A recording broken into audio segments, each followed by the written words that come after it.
Gotcha. All right, let's talk about these other two. So tips to avoid rejections, and then some new case law that's come out, and how does that help EB-5 investors, and how should it be incorporated into new source of funds packages that are being filed now? Yeah, I think the most important one, Sam, that you've mentioned is point number one. Make sure you're using the most recent versions. Recently, USCIS updated 485.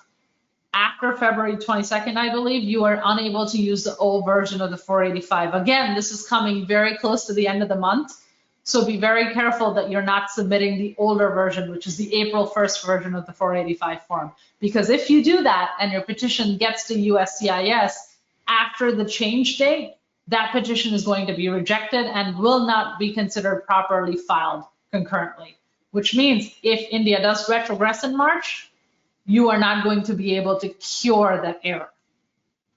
Make sure that you clearly organize your documentation, that the officer does not have to search through the documents. The government does not have days to review one EB-5 petition. On an average, our EB-5 petitions are 3,000 to 4,000 pages long with a very robust cover letter.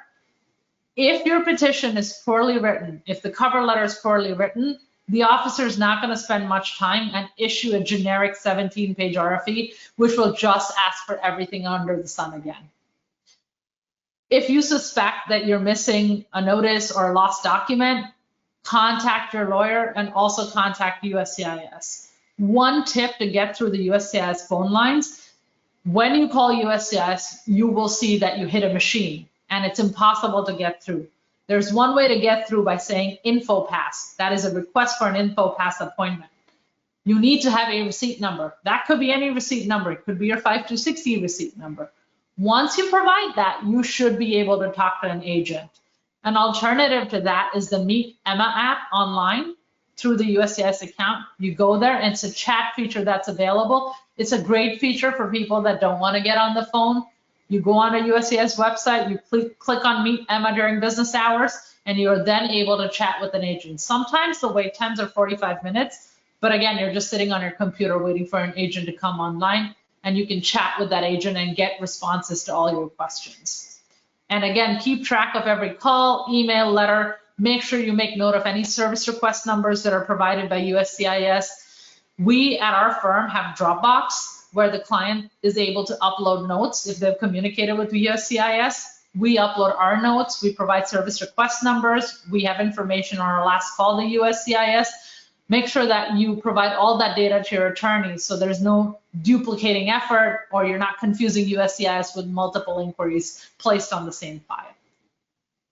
I think the most important piece that has happened recently is this case law that came out, which rejected USCIS's policy. Basically said that, you know, we don't need to source every penny back to the person or entity who provided the fund.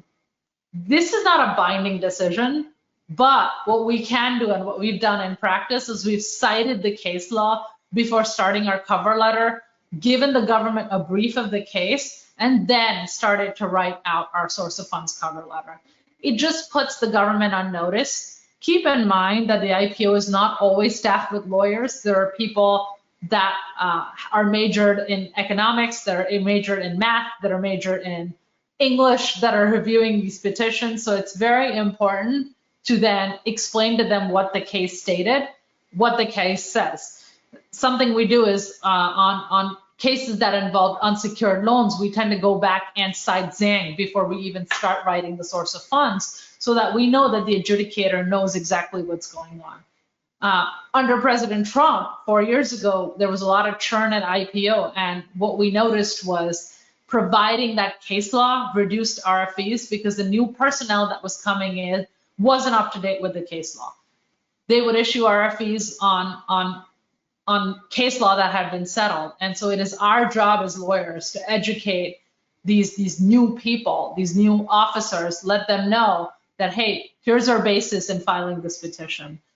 Again, I think it's extremely important that whoever you're working with has at least a decade of experience through 3 or 4 different administrations, especially under the Trump administration, because the scrutiny, a source of funds is going to be significantly higher.